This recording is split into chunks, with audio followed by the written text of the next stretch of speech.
कोमल की मम्मी के बार बार फोन आ रहे थे कि वो किस समय मायके आने के लिए निकल रही है। हाँ मम्मी, बस आधे घंटे में निकलूंगी।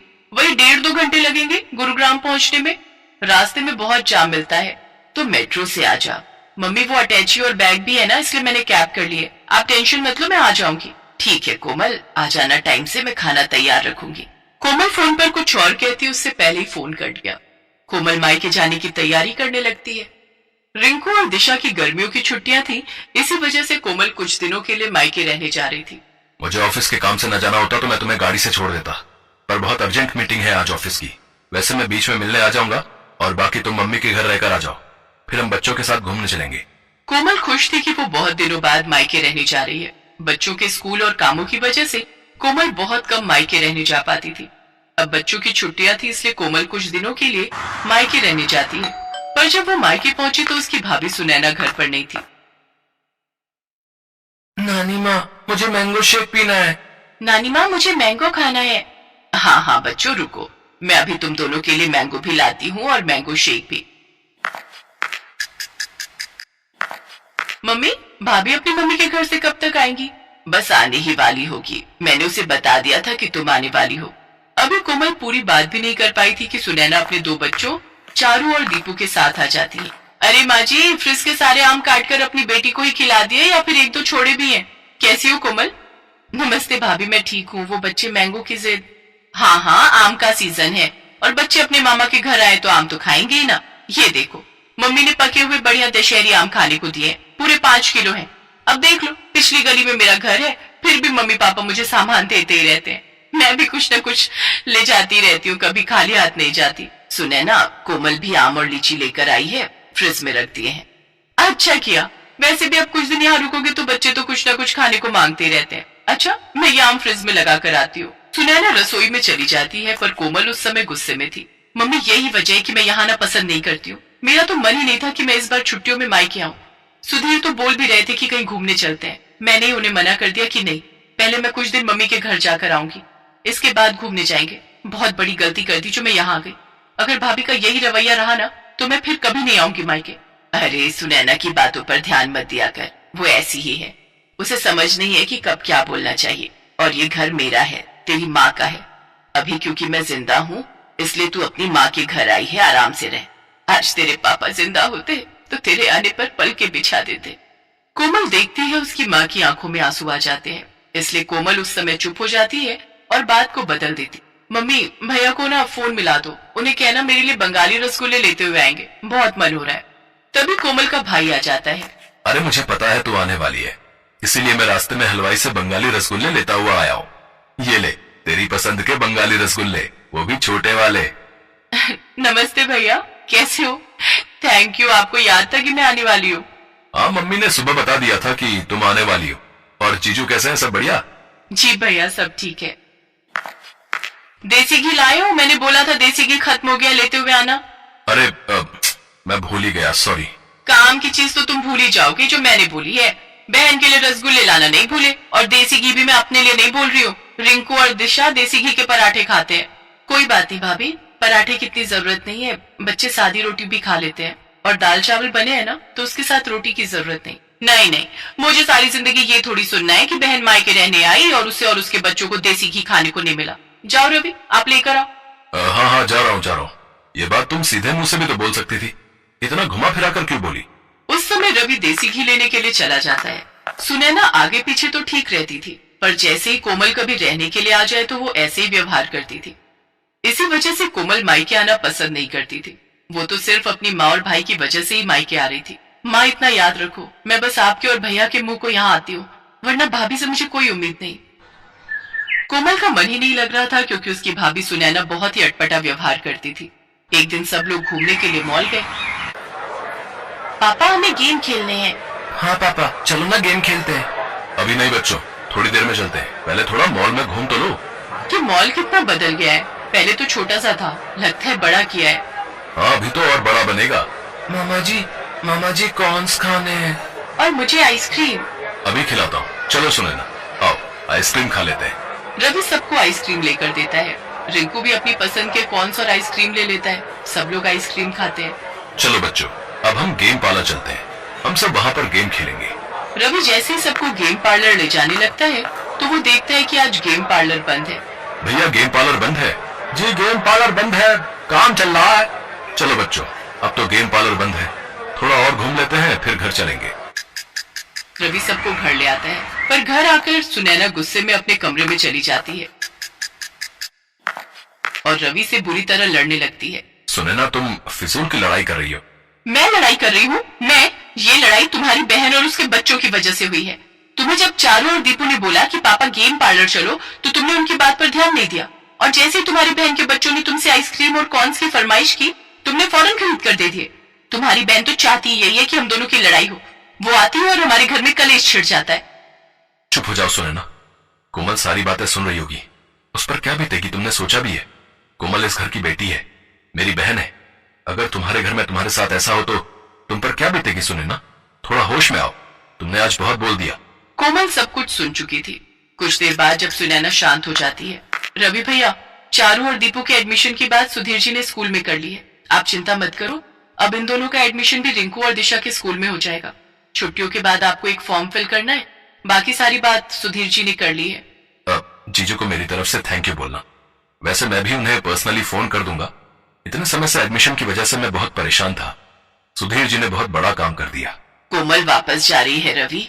सुनैना की बातों से इसका मन बहुत दुखा है। हाँ भैया, अब मन बहुत दुख चुका है और आप प्लीज मुझे रोकना मत।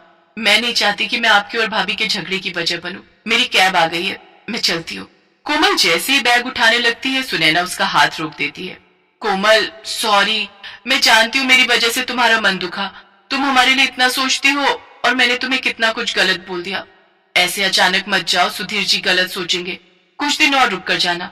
बच्चे बहुत मन से अपने मामा मामी के घर आए हैं, मैं ऐसे नहीं जाने दूंगी। मैं जानती हूँ मैंने गुस्से में बहुत गलत बोल दिया, पर मैं ये भी जानती हूँ कि तुम मुझे माफ कर दोगी। भाभी प्लीज आप मेरे से सॉरी मत बोलो, आप मुझसे बड़े हो। सारे गिले शिकवे दूर हो जाते हैं और मन की कड़वाहट खत्म हो जाती है। सुनैना और कोमल एक दूसरे के गले लग जाती हैं। सब कुछ ठीक हो जाता है।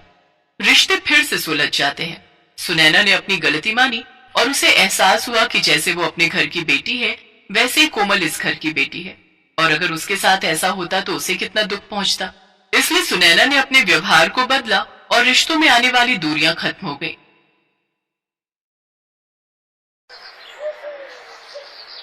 कुछ दिनों से मीरा बहुत परेशान थी। उसकी शादी के बाद जब जब वो अपने मायके अपने भाई भाभीयों से मिलने के लिए जाती तो सब उसे खूब लाड प्यार करते, उसकी खूब खातिरदारी करते। पर कुछ समय से वो उनके नेचर में चेंज देख रही थी, इसीलिए उसका मन भी बहुत उदास था। क्या हुआ बहू, तुम थोड़ी परेशान दिखाई दे रही हो? मुझसे कहो, मैं भी तो तुम्हारी माँ हूँ।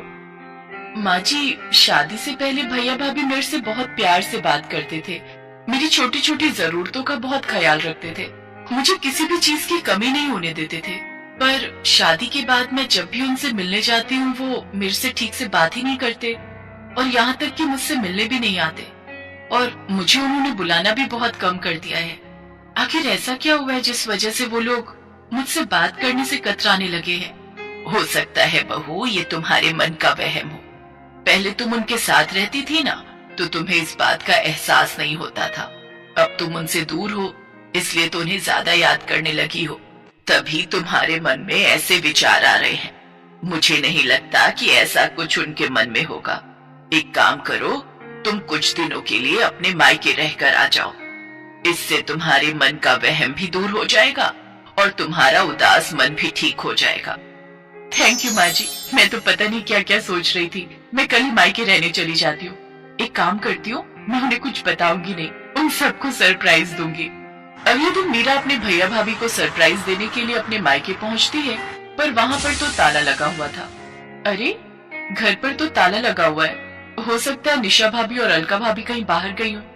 थोड़ा इंतजार कर लेती हूँ। एक काम करती हूँ, निशा भाभी के मोबाइल पर फोन करती हूँ। मीरा अपनी बड़ी भाभी को फोन मिलाती है, पर फोन ही नहीं मिल रहा था। तभी पड़ोसन उसके पास आती है।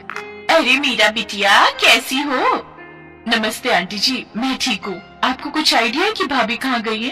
वो सब तो घूमने के लिए विदेश गए हैं, 1 महीने बाद लौटेंगे। वो तुम्हारे भतीजे ऋषि का बर्थडे है ना, वही मनाने के लिए गए हैं। विदेश गए हैं? मुझे बताया भी नहीं। आ जाओ बिटिया, यहाँ आ जाओ, मैं चाय बनाती हूँ। नहीं नहीं आंटी जी, मैं फिर कभी आऊंगी, अभी मैं चलती हूँ। नमस्ते आंटी। मीरा के दिमाग में बहुत सी बातें चलने लगी। पूरे रास्ते कुछ न कुछ सोचती रही। अजय भैया और विजय भैया तो कह रहे थे कि मेरी शादी के लिए उन्होंने कर्ज लिया है, उनके पास शादी के लिए पैसे नहीं है। पहले ही उनका काम अच्छा नहीं चल रहा, बड़ी मुश्किल से मेरी शादी कर रहे हैं, पर विदेश ट्रिप में बर्थडे के लिए फिर उनके पास पैसे, मुझे कुछ समझ नहीं आ रहा। और यहाँ तक कि घूमने जा रहे हैं, वो भी देश से बाहर, विदेश में। मुझे एक बार फोन करके बताया तक नहीं। उलझन भरी बातें मीरा के दिमाग में चलती रही। जैसे वो वापस ससुराल पहुंची तो उसकी सास और पति दंग रह गए। अरे मीरा, तुम वापस आ गई? तुम तो भैया भाभी के घर रहने गई थी ना? क्या हुआ बहू, तुम लौट क्यों आई? भैया भाभी आउट ऑफ इंडिया गए हैं ऋषि का बर्थडे मनाने के लिए। सब लोग 1 महीने बाद लौटेंगे। मुझे एक बार भी फोन करके दोनों भैया और भाभी ने बताया तक नहीं। मैं यही सोच रही हूँ, कम से कम एक फोन तो कर देते। हमसे तो उन्होंने कहा था कि हमारे पास शादी के लिए पैसे नहीं हैं, इसीलिए अमित ने लोन लेकर पूरी शादी का खर्च उठाया था। वैसे मुझे ये बात कहनी नहीं चाहिए बहू, पता नहीं तुम क्या सोचोगी, पर उन लोगों के पास विदेश घूमने के लिए पैसे कहाँ आए, जबकि पूरी शादी तो हमने की है। यही देखते हुए कि उनके पास शादी के लिए पैसे नहीं है। ये तो तुम दोनों की लव मैरिज थी, इसी वजह से ना मैंने कुछ बोला, न तुम्हारे ससुर जी ने और ना ही अमित ने। छोड़ो विमला, ये सब कहने की क्या जरूरत है? बहू पहले ही बहुत परेशान है, ये सब बातें सुनकर ये और परेशान हो जाएगी। कोई नहीं, मीरा हमारी बहू है, हमारा खर्चा हो या इसके मायके वालों का, बात एक ही है। अगले 1 महीने तक मीरा के भाई भाभीओं ने एक भी फोन नहीं किया। अचानक 1 महीने बाद एक दिन जब मीरा अपने पति अमित के साथ बाजार गई हुई थी, वहीं उसकी दोनों भाभियां उसे दिखाई दी, पर वो दोनों उससे नजरें चुराने लगी। सुनो, ये तो निशा भाभी और अलका भाभी है ना? इसका मतलब ये लोग विदेश से वापस आ गए, पर इन्होंने आकर भी मुझे फोन नहीं किया। चलो तो मैं बात करती हूँ। छोड़ो ना मीरा, जब उन्होंने ही तुम्हें याद नहीं किया तो तुम क्यों उनसे बात कर रही हो? रहने दो। नहीं नहीं, ऐसे थोड़ी होता है। जरा पूछूं तो, वो मेरी भाभियां हैं, उनसे ये सब पूछने का तो मेरा हक बनता है। रुको, मैं अभी पूछती हूँ। मीरा जैसे ही अपनी दोनों भाभियों के पास जाने लगती है, उसकी भाभियां उसे देखकर इग्नोर करके चली जाती हैं। निशा भाभी, अलका भाभी, इधर। अरे, मुझे देखकर भी अनदेखा कर दिया। मुझे कुछ समझ नहीं आ रहा, आखिर ये माजरा क्या है? मैंने तुम्हें बोला था ना कि मत जाओ। देखो, उन्होंने तुम्हें देखा फिर भी नहीं रुकी। चलो अब घर चलते हैं। मीरा घर आकर सारी बात अपनी सास को बताती है। अब तो ये सब सुनकर मुझे भी कुछ गड़बड़ लग रही है। तुम्हारे भैया भाभी तुम्हें अनदेखा क्यों कर रहे हैं? कुछ दिन इंतजार करो, देखते हैं, क्या पता वो खुद फोन कर लें। अगले कुछ दिनों तक मीरा ने वेट किया, फिर भी किसी का भी फोन उसके मायके से नहीं आया। एक दिन मीरा अपनी सास के साथ किसी काम से बाजार से लौट रही थी, तो रास्ते में उसे अपने पापा के खास वकील दोस्त मिस्टर शर्मा मिल गए, जिनसे उसे एक ऐसी बात पता चली जिसे सुनकर वो और उसकी सास हैरान रह गए। मुझे तो हैरानी हो रही है मीरा बिटिया कि तुम्हारे दोनों भाइयों ने बंटवारे का हिस्सा तुम्हें नहीं दिया, जबकि तुम्हारे पापा तो 3 हिस्से करके गए थे। उन्होंने तुम्हारी वसीयत में यही लिखा था कि तीसरा हिस्सा तुम्हारी शादी और तुम्हारे दूसरे खर्चों के काम आएगा। पता नहीं अचानक से तुम्हारे दोनों भाइयों ने मुझे मना कर दिया और मेरी जगह किसी और वकील को हायर कर लिया। मुझे बात ही समझ नहीं आई। अब मैं क्या ही बोलता कि मुझे क्यों हटा रहे हो। मेरा बोलना भी सही नहीं था ना, पर मैं ये तो कहूंगा बेटी कि तुम्हें अपने हक का पैसा लेना चाहिए। वो तुम्हारे पापा की आखिरी इच्छा थी कि तुम्हें भी बंटवारे का हिस्सा मिले। मुझे कहना तो नहीं चाहिए, पर कहीं ना कहीं मुझे लगता है कि तुम्हारे भाई भाभीओं ने तुमसे बेईमानी की है। मैं यकीन नहीं कर सकती कि मेरे अपने सगे भाई मेरे साथ ऐसा करेंगे। वकील अंकल, प्लीज मेरी हेल्प कीजिए, ताकि मैं अपने हिस्से के पैसे अपने भाई भाभीओं से ले सकूं। एक बार वो कहते तो सही कि बहन, हम तुझे बंटवारे का हिस्सा नहीं देना चाहते, तो मैं हंसते हंसते वो पैसे उन्हें दे देती। अरे, मैं तो उनकी सगी बहन हूँ। वो मुझसे जान भी मांगते तो मैं दे देती, पर उन्होंने मुझसे इस तरह झूठ और बेईमानी के सहारे बर्ताव किया है, वो माफी के लायक ही नहीं है। प्लीज अंकल, मुझे किसी भी तरह अपने भाइयों से अपना हिस्सा लेना है। ठीक है, मैं तुम्हारी मदद जरूर करूंगा बेटी। है मीरा, तुमने बिल्कुल सही फैसला लिया है। मैं और बाकी घर के लोग भी तुम्हारे साथ हैं। Thank you mummy ji, thank you so much. मुझे पता है कि आप लोग बहुत अच्छे हैं। आपने खुद ही सारी शादी का खर्च उठाया था, ये बात मैं कैसे भूल सकती हूँ। अब मैं अपने भाई भाभीओं से अपने पापा की जायदाद का हिस्सा जरूर लूंगी, जो वो मेरे लिए छोड़ कर गए हैं। वकील मिस्टर शर्मा की हेल्प से मीरा को अपने पिता की जायदाद में से तीसरा हिस्सा मिल जाता है, जो वो उसके नाम करके गए थे। पर मीरा को इस बात का दुख था कि उसके भाई पैसों के लिए उसके साथ गलत हो गए। आज से मेरा कोई मायका नहीं है। भूल जाना कि आपकी कोई बहन भी थी। ऐसा मत कह मीरा, हमसे गलती हो गई। हाँ मीरा, पैसों के लालच में हम अंधे हो गए थे। नहीं भैया, अब बहुत देर हो चुकी है। प्लीज अब आप मुझसे कभी भी कोई वास्ता मत रखना। थैंक यू शर्मा अंकल, आपने मेरी बहुत हेल्प की। मीरा की आंखों में आंसू थे। उसने हमेशा के लिए अपने भाइयों से मुंह मोड़ लिया। शायद उसके भाई भाभीियों के लिए यही सबसे बड़ी